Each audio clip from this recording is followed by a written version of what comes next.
Et viens voir, j'ai trouvé un porc-épic. Un porc-épic? Mais il n'y en a pas en France. Tu dois confondre avec le hérisson. Oui, bon, c'est pareil. Ah non, non, ça n'a rien à voir. Ben, ça a des pics, donc c'est pareil. Et toi, t'es fait de laine, mais t'es pas un mouton? Le porc-épic est un rongeur, comme la souris ou même le castor. Ils sont herbivores, alors que le hérisson est omnivore et son repas se compose essentiellement d'escargots ou de limaces. Mais si tu trouves un hérisson en plein jour, c'est qu'il y a un souci. Ben, pourquoi? Parce que le hérisson est un animal nocturne. Et si tu en trouves en pleine journée, il faut appeler un vétérinaire ou une association de défense d'animaux sauvages. Vous trouverez les coordonnées en description. Et après, on pourra le garder? Ah non, surtout pas. C'est un animal protégé.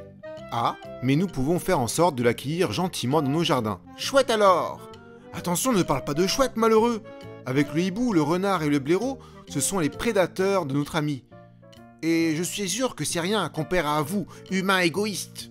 Oui, tu as raison. Mais comme nous l'avons dit dans le premier épisode, la modification du milieu de vie et l'utilisation des pesticides est en grande partie responsable du déclin de beaucoup d'espèces, et le hérisson en fait partie. Ayant fui les zones agricoles par manque de nourriture, il se réfugie en forêt ou dans nos jardins, et nous allons voir comment nous pouvons l'accueillir au mieux.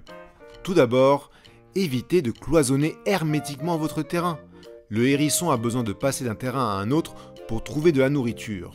S'il reste trop longtemps sur le trottoir, il devient une cible facile pour les prédateurs comme le chat et accentue le risque de passer accidentellement sous les voitures.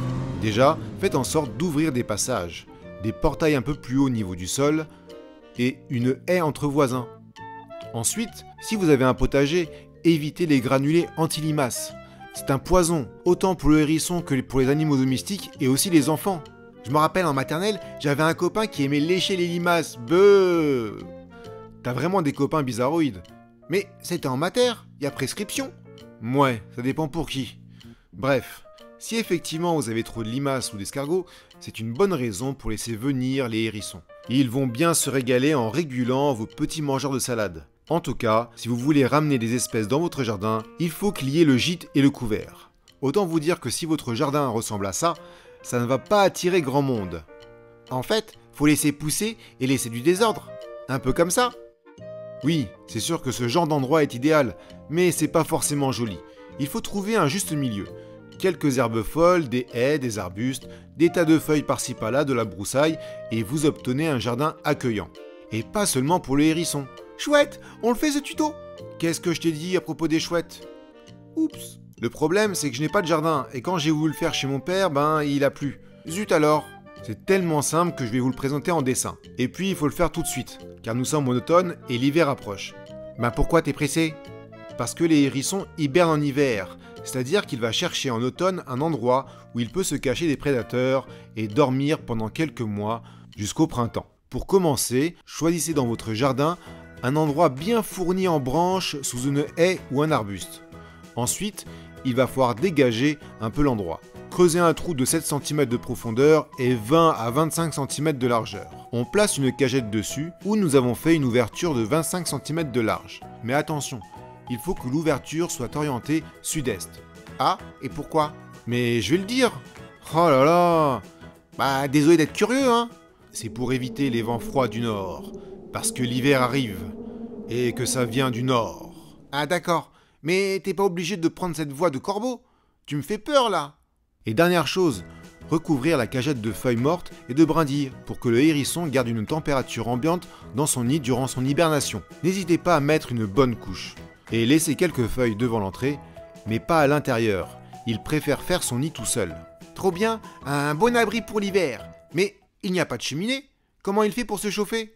Comme tous les animaux qui hibernent, son corps dégage de la chaleur. Et l'abri bien fourni en feuilles garde cette chaleur autour de lui.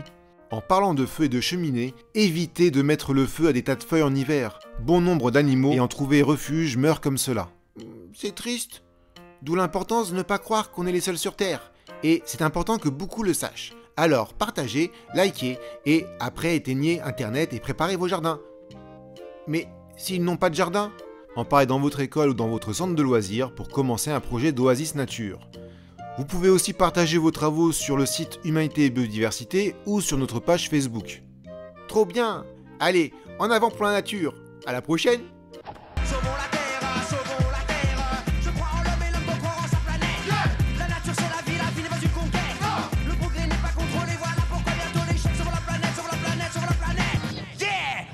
la planète.